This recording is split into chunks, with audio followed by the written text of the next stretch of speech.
Hello दोस्तों, स्वागत है आपका अपने चैनल वी डेवलप में। आज हम लेके आए हैं Zydus life science limited share. तो जानेंगे कि इस शेयर में निवेश करें या ना करें। पहले से निवेश किया हुआ है तो किस तरीके से इस निवेश को आप अपने को बढ़ाएं या फिर उसको किस तरह से राइट टाइम पे एग्जिट करें। तो सबसे पहले बात करते हैं कि स्टॉक अभी तक किस तरीके से चला और स्टॉक के अंदर जो अभी हम गिरावट देख रहे हैं वो कब तक चल सकती है और इस पे आगे के क्या अंदाजन अनुमान है।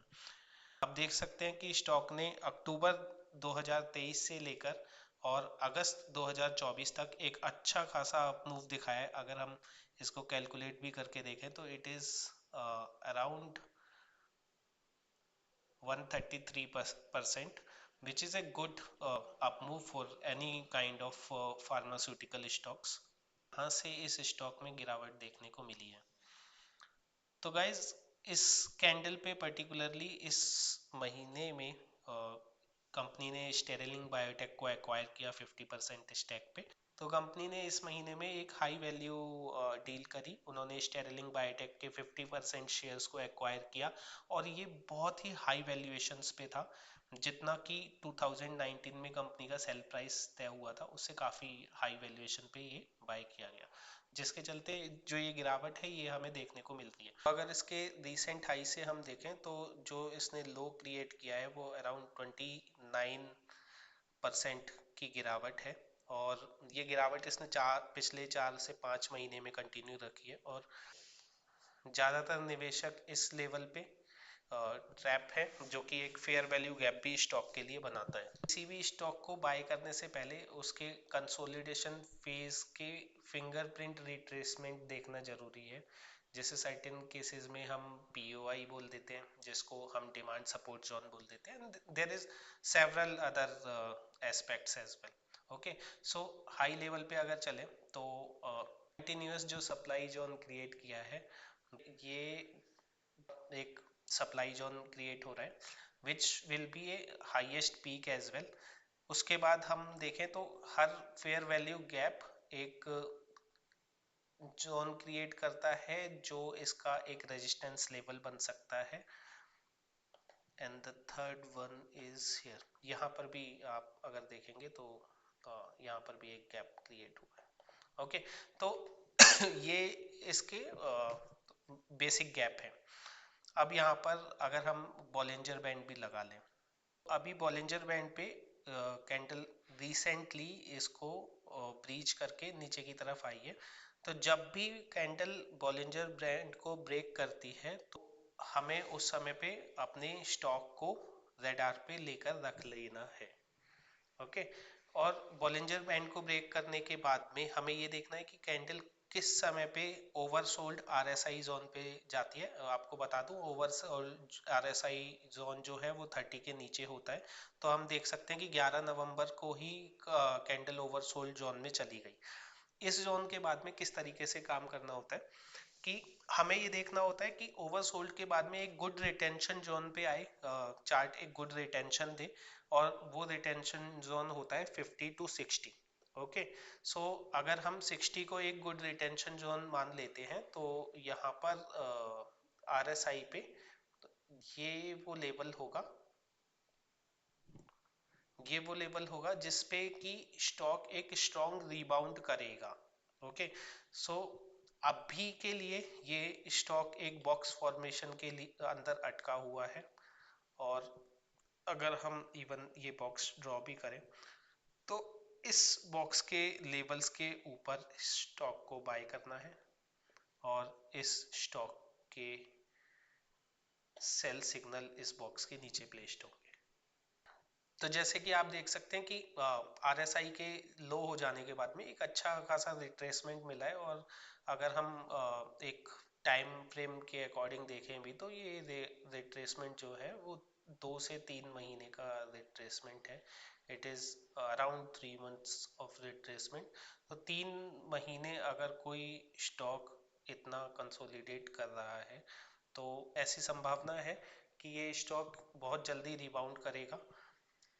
तो अभी हमें क्या करना है कि इस कैंडल के बाद जो भी कैंडल बन रही है उन पे अपनी नज़र रखनी है, और जैसे ही हमें इस बॉक्स के ऊपर, या फिर हम बोल सकते हैं कि 1020 के ऊपर की क्लोजिंग मिलती है, तो हमें वहां पर बाय करना है. Okay, and make sure that should be a green candle. Good volume candles are like this one, और इवन अगर हम इसको हटा देते हैं तो आपको देखने को मिलेगा कि this was a good volume candle and this was also a good volume. तो गुड वॉल्यूम कैंडल के बाद पॉसिबिलिटी होती है कि नियर फ्यूचर में एक अच्छा रिट्रेसमेंट आपको देखने को मिलेगा. अगर हम देखते हैं तो इस कैंडल के बाद में जो हमें रिट्रेसमेंट देखने के लिए मिला है वो ऑलमोस्ट 4% का रिट्रेसमेंट है, क्योंकि ये एक supply and demand zone mix था. तो यहाँ पर स्टॉक कंसोलिडेशन में है, लेकिन जैसे ही ये अपने डिमांड जोन्स को रीच करने लगेगा तो it will give you good return. Okay, so अभी आते हैं कि इसकी टारगेटिंग कैसे करें और इस पे ट्रेवर्स कैसे करें, क्योंकि किसी भी स्टॉक में हमेशा के लिए बने रहना या लंबी अवधि के लिए बिना किसी स्ट्रेटेजी के बने रहना will not be good. Okay, so suppose यहाँ पर एक कैंडल बनती है, तो अगर हम प्रिपेयर कर रहे हैं यहाँ पर कि किस तरीके से ट्रेड किया जाए, तो स्टॉक ने इसके ऊपर क्लोजिंग दी. अगर यहाँ पर किसी कैंडल का फॉर्मेशन हुआ और एक अच्छी क्लोजिंग हमें इस प्राइस पे मिलती है, तो वी विल मेक श्योर कि हम करेक्ट पैटर्न्स पे उसको सेल आउट करें और करेक्ट पैटर्न्स पे उसको बाय बैक करें. ओके, तो अब देखते हैं कि किस तरीके से यहाँ तक के जोन्स को ट्रेवर्स करता है नियर फ्यूचर. ओके, सो जितने भी ये डिमांड एंड सप्लाई जोन बनाए हुए हैं, those will become are resistance zones. Okay, जिसपे कि हम ट्रेवर्स करेंगे. देखो, तो अब यहाँ पर क्या था, यहाँ पर एक गैप बना था, तो गैप को हम हमेशा मिड पॉइंट से लेते हैं. हम हमेशा गैप के मिड पॉइंट्स को स्ट्रॉन्गेस्ट एरिया कंसिडर करते हैं. सप्लाई पे भी सेम ही सिनेरियो होता है. सप्लाई के भी मिड पॉइंट्स को always consider as a good area to buy और सेल. ओके, तो सिमिलरली हम अपने ये जोन्स डेवलप कर लेंगे, और whenever we will plan our trade. Okay, suppose you are buying here. Okay, so आप अपना जो स्टॉप लॉस है वो इस जगह रखेंगे 1021 के अराउंड, और अपना जो फर्स्ट टारगेट रखेंगे वो 1098 के अराउंड रखेंगे. तो जब भी स्टॉक 1048 के लेवल्स पे आएगा, इन लेवल्स पे हमें ये ध्यान रखना है कि हमारा जो स्टॉप लॉस होगा वो 1020 रहे. ओके, एंड नेक्स्ट टारगेट के लिए जब भी हम इस किसी भी ट्रेड में एंट्री लेते हैं तो वी विल मेक श्योर कि इसकी बॉटम लाइन को हम रिस्पेक्ट करें और इससे नीचे जाने से पहले ही स्टॉक को सेल आउट कर दें. ओके, सो क्योंकि जनरली होता क्या है कि जब भी स्टॉक ट्रेवल करता है, सपोज ये अगर इस तरीके से ट्रेवल करता है, तो it will always respect this area. Okay, after this it will again come back and retrace for next level. तो जब भी आपको इस तरीके के स्टॉक्स में ट्रेड करना होता है, make sure to maximize your profit. आप इस लेवल पे ग्रीड ना करें. जैसे ही इस लेवल को ब्रेक करता है वैसे ही उसी कैंडल पे उसको सेल करें. Okay, and will wait for the next retracement. ऐसा हो सकता है कि इस लेवल से ये इतना ऊपर चला जाए, फिर उसके बाद जब भी ये रिट्रेस बैक करेगा, we will see RSI on 30-minute time frame, and then we'll plan our entry again for next level. Okay, क्योंकि डेली कैंडल्स पे ट्रेड करना है तो आपको लंबी अवधि के लिए रुकना पड़ता है, और इस तरीके की कंसोलिडेटेड फेस से प्रॉफिट निकाल पाना, या फिर अगर आप यहाँ पर फंसे हुए हैं इस तरीके के ट्रेड में, तो ऑलमोस्ट आपका 29-30% का जो लॉस है उसको रिकवर करने के लिए you have to apply multiple strategies. तो वो स्ट्रेटेजी सिर्फ डेली टाइम फ्रेम पे रहकर नहीं की जा सकती है. तो उस केस में आप या तो 30-मिनट टाइम फ्रेम पे आ जाइए, या फिर आप अर्ली टाइम फ्रेम पे आ जाइए. ठीक है, और उन टाइम फ्रेम्स पे ये डिसाइड करिए कि आपको कहाँ बाय और सेल सिग्नल मिल रहे हैं, और उसके अकॉर्डिंग आप अपने ट्रेड प्लान करिए. बॉलिंजर बैंड को रिस्पेक्ट करें, बॉलिंजर बैंड के लोएस्ट लेवल्स पे हमेशा खरीदारी करें और आरएसआई को देखते हुए उसके पीक पे, आरएसआई के पीक पे इसे सेल आउट कर दें। ओके, एंड फिर उसके बाद दोबारा से ये देखें कि कहाँ पर एंट्री बन रही है, बीच में कभी एंटर मत करो।